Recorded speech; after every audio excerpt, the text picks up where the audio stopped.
Ousmane daal de bañ ko annoncé ne day dem Maroc. day bañ ko annoncé. de dama ne bañ annoncé ne day dem Maroc. ah.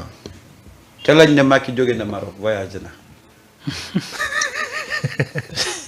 déedéet. ah foofu la ci doon ah bon. waaw. ah waay tukki na ah dem na.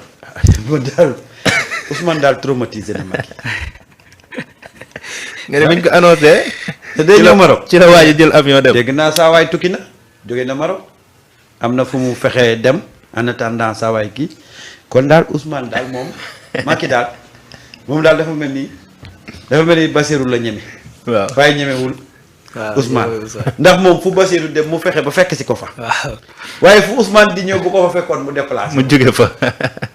dem na de nekk dégg naa dafa tukki fan yii di ca Maroc. ah. waaw ba mu déggee ne saa waay daal day ñëw dégg naa ci la fexe ab. tukki keroog daal gis naa ko koy filmer ci aéroport bi. ah waaw man kay wax nañ ma ko de. am na vidéo bu ma gis TikTok je crois est-ce que du Kër Bës. ok. waaw moom laa gis. Ousmane traumatisé na jàmbur gi saa yu muy woon tranquillement Maroc mënoon na ko bàyyi mu toog rek. toog di consommer waaye ba mu déggee ne Ousmane day ñëw Maroc daal dégg naa fexe na ba daal tukki. est-ce que jàppul ni waa ji da koy jël si. dara wóoru ci. tegat bu dee Bassirou président de la République moom fu mu dem mu dem fekk ci ko fa. Bassirou la yëpp. yéen a ngi fàttaliku. waaw Bass nag dafa neex de. fu mu dem rek mu fekk ko fa. waaye bu dee Ousmane daal bu Ousmane di ñëw rek moom mu déplacé wu. xam nga Bass dafa neex Bass dafa neex de rek moom amul benn problème. Al Bachir Ousmane fitnaal nga jàmbur ji Ousmane. mais pro moom xam nga ni moom. du maye dégg naa saa Maroc tukki na de. ah dégg naa fan yi moom buub na ay bagages sax moom daal ba mu déggee ne waa ji day ñëw Maroc. mu daw. waaw mais bref Ousmane ba jàmbur bi ngay fitnaal mais bref donc le premier ministre muy dem en visite officielle au Maroc. oui. ñu ne la ci occasion 15e session de la grande commission mixte de coopération sénégalo-marocaine. ñu ne la visite bi bokk na ci li gën a rataxal diggante Sénégal ak Maroc. mais également ci visite am boobu dana rencontrer la communauté sénégalaise moi je pense que visite bi moment bi mu ñëw dafa baax vraiment. parce que nag dañu jógee ci Coupe d'Afrique. mu am ay tensions. moment bi bu demee non seulement dafay rassurer la communauté sénégalaise bi nga xam ne dañu toog Maroc mel ni ku toog ci nen parce que nag dañoo mel ni ku toog ci nen. effectivement ndax boo xoolee remous ya fa am après la finale ba ñu jot ci yàq sax restaurant benn sénégalais. donc tous les sénégalais tey résidents au Maroc dañu tiit. nekkuñu en sécurité. donc seen premier ministre di ñëw moment bi wax dëgg fa yàlla seen xel dana dal. moment ba mu fay nekk. te aussi danañu fa jaaree exposer le premier ministre situation bi ñuy dund avant ak situation bi ñu di nekk di dund actuellement mais beneen solo bi muy am. mooy y a plus de 17 prisonniers sénégalais yu nekk foofu à l'instant ñu war leen àtte le 4. donc kooku it occasion la pour non seulement mu nemmeeku ces sénégalais là xool dans quelles conditions dañ leen jàppee mais également pour faire de telle sorte que. ñu mën leen aate bàyyi leen ñu dem. surtout. ça c'est important moo tax visitam bi muy def nii moment bi mu koy def c'est très important. il faut recadrer les choses. oui. parce que nag on parle de pays frères. mais si du point de vue officiel diplomatique. tey ce langage là mu ngi tenir ba tey mais du point de vue des populations tey les populations ont tendance à remettre ça. ndax ay situation yu ñu dund. maintenant nag le président est parti le premier ministre est parti en sapeur-pompier au moins pour essayer de vraiment atteindre cette situation délétère là bi nga xam ne tey moo am ci diggante ñaari pays. avec depuis bi ñu jógee ci finale bi moi je pense que tey sénégalais yu ci bari yu nekk Maroc bu ñu déggee ne premier ministre bi day ñëw dañ naan alhamdulilah. parce que nag au moins dina leen permettre. Du point de vue sécurité ñu jéem a régler cette question là parce que nag ce que les gens pensent mooy jafe-jafe yi supporters yi nekkoon foofu rek la mais même beaucoup de sénégalais yoo xam ne tey regard bi ñu leen doon xoolee ci entreprise yi ñu nekk di liggéey ce regard là a changé am na sax ñu ci dàq. voilà ñoo xam dañ ciy ñàkk seen liggéey. donc c'est une question globale.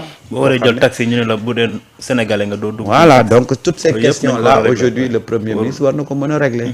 moi je pense que c'est vraiment le moment. Le moment a été bien choisi par le Premier ministre pour mu dem Maroc et que qu'on règle ces questions-là. Ouais. Les Sénégalais retrouvent la sécurité yi nga xam ne moom la ñu tàmmoon am et puis les Sénégalais yi nga xam dañ leen arrêté ñu mën a rek diligenter seen problème seen situation ba ñu mën a ñibbisi. Absolument. fii ci Sénégal parce que démb rek je parlais avec un ami boo xam ne un ami bu nekk mos na nekk stagiaire en France. bu may expliquer un peu les règles mu ne ma am na yenn cas yoo xam ne bu ñu jàppee gars yi sax après dañ leen war a libérer. quand il y a des violences entre supporters. nee na ma on devait même pas les retenir. temps bi yëpp mu ne ma man j'ai été stagiaire. donc moi je comprends un peu waruñ leen téye mu ne ma man en France il y avait tout le temps des violences entre des supporters mais bu ñu leen téye. bu ñu leen téye garde à vue au bout de 48 heures après on les libère ñu dem. dama waruñu leen woon téye ba heure bi bref moo tax le premier ministre également war na dem xool question boobu et puis diligenter ko quoi en tout cas c'est une visite qui vient à point nommé c'est important pour également mettre les Sénégalais ci conditions de sécurité yu bien mais également ñi ñu fa téye ñu xam lan tey mooy seen situation ak ban condition la ñu nekk. ak ban condition la ñu nekk. merci beaucoup. saa Maroc nag jarutoon muy daw. waaw. non xam naa dafa tombé ak moment bi mu war a bouger rek mais Macky ku ko xam tegal saa Maroc ku ko xam. xam ne du daw. mais moom Rabat kii sax dañoo sorante. gaynde la. Rabat ak Casablanca. moom Marrakech la ne. moom Marrakech la nekk. waaw Marrakech daa mel la ne. Ousmane Sonko mu ngi war a dem Casablanca. waaw Casa lay fekk Sénégalais yi. waaw mais sinon je pense que premier ministre est-ce que du Rabat la koy rencontrer. la koy rencontrer waaye. wala événement bi Casa la. Casablanca Casa la ok c'est muy noonu muy donc ban gis-gis. Casa moom mooy gëb la gi quoi. foofu rencontrer la communauté sénégalaise bi nekk foofu la ca Maroc. waaw waxtaan ak ñoom donc ñu gën a réaffirmer li nga xam ni moom moo di les relations entre le Maroc et le Sénégal bi ñu gis ne jamono ji am na ay yëngu-yëngu yu ci am.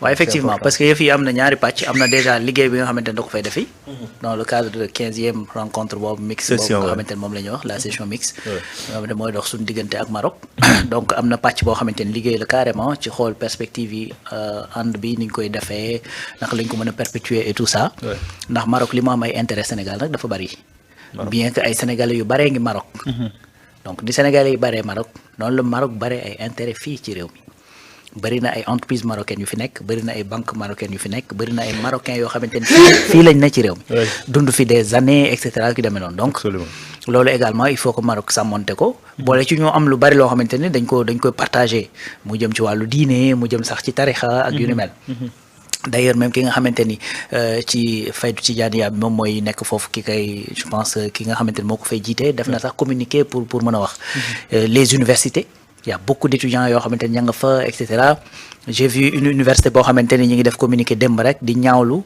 kenn ci seen professeur yoo xamante dafa def poste ci ay page yi boppam mais université bi dafa génn ñaawlu ko ba sax effectivement dañ ko defal ay sanctions et tout ça donc même ñi nga xamante ni ñooy officiel lu marocain et tout ça ñi ngi jéem a dox pour fexe calmer les choses population marocaine bi nag dafa xaw a am ay nan laa koy tuddee dafa am ay réalité parce que Maroc généralement boo xoolee ñi nga xamante ne dañoo jàng ba à un certain niveau ak ñi nga xamante ne dañoo tukki génn en fait du ñuy ëpp ci marocains yi mais en général ñoo gën a tolérant maanaam ñi voyager ak ñi nga xamante ne dañoo jàng jusqu'à un certain niveau ñoo gën a tolérant Maroc bari na ñoo xamante ne dañ naan la ñun Sénégal dañ leen a naw parce que dès le bas âge da ngeen di am un certain niveau d'éducation et de formation boo xamante ne da ngeen koy am yaa ngi gis marocain boo xamante ni mën naa jàng ba yegg terminal mën naa am sax bac mais pour mu aligner le deux phrases yoo xamante ni yu normal la doo kii donc ñoom loolu en fait te comme je dis ñoo ci gën a ouvert d'esprit mooy ñu voyager ak ñu kii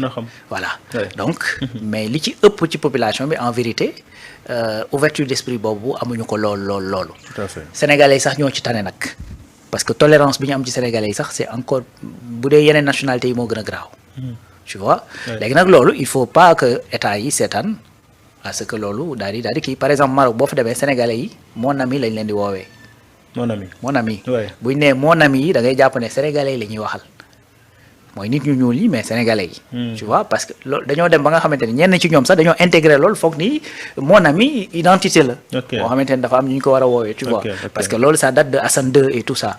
parce que dafa am ay problèmes yu xaw a mel nii yoo xamante ni dafa amoon Assane II jóg tapé sur la table. voilà ne leen bu ngeen gisee un sénégalais. sachez que seen ami la dañ leen ko wax mon ami et tout ça loolu nag moo rogalaat ba nii. d'accord tu vois. donc moo tax relation bi xaw a particulière ñun Sénégal ak ñoom. tey Maroc boo fa nekkee en tout cas je sais pas jusqu'à présent.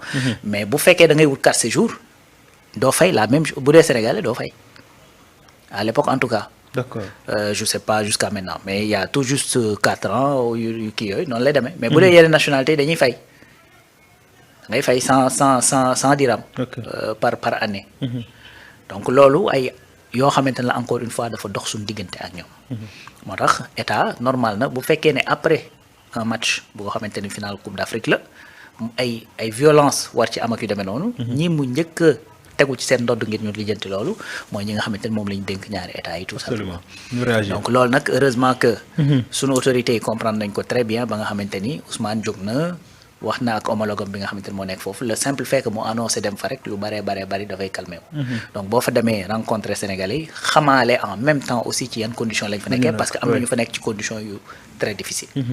c'est important voilà am na ñu fa nekk condition ba ci Tanger bi nga xamante ne fa lañ doon joué mais Tanger da nga fay dem man Tanger dem naa fa daje naa ak benn Sénégalais boo xamante ne bu waxul woon olof du ma gëm ni Sénégalais la. ok je te garantis. tout à fait bi muy ñëw mbooloo lañ def ànd di ñëw mais naar yi dañuy jéggi. parce que tellement gars yi état bi nekk. man bi ñëwee ba sama wet waaj bi mu waxee olof. man dama tiit ba dama ne ko mais yow kon sénégalais. mu reetaan ñu kafante noonu après waxtaan et tout ça ben il voulait traverser pour dem Europe. Espagne tu vois. donc yooyu c'est des réalités yu fa nekk. et je parle sous le contrôle de Khadim Bamba Fall xam li may wax nii lu parce que moo yor Baos. c'est-à-dire il y a des gens qui sont au Maroc qui sont dans des conditions très très difficiles. Tanger demoon nañu ay temps ba nga xamante ne booy jël bus pour ne Tanger laa jëm boo wanewul 4 séjours duñ la dagal ticket. ah bon oui parce que dañuy foog ni da ngay dem pour traverser.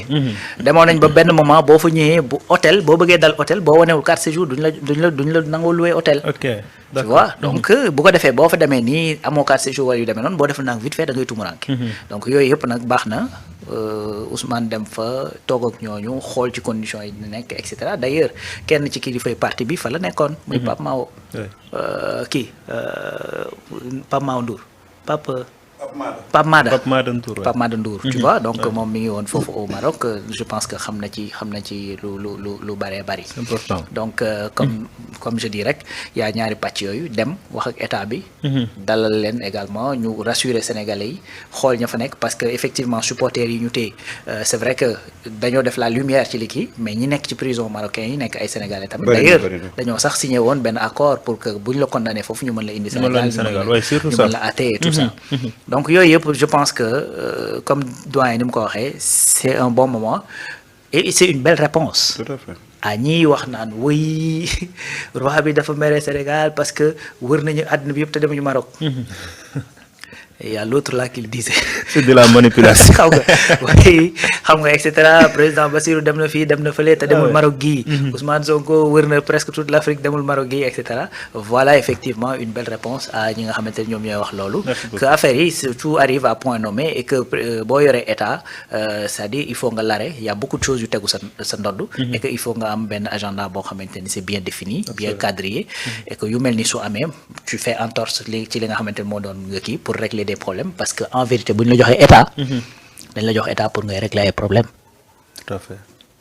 parce que état boo ñëwee dañ naan la lii manqué na problème am na fële et cetera. c'est pour que tu apportes des solutions.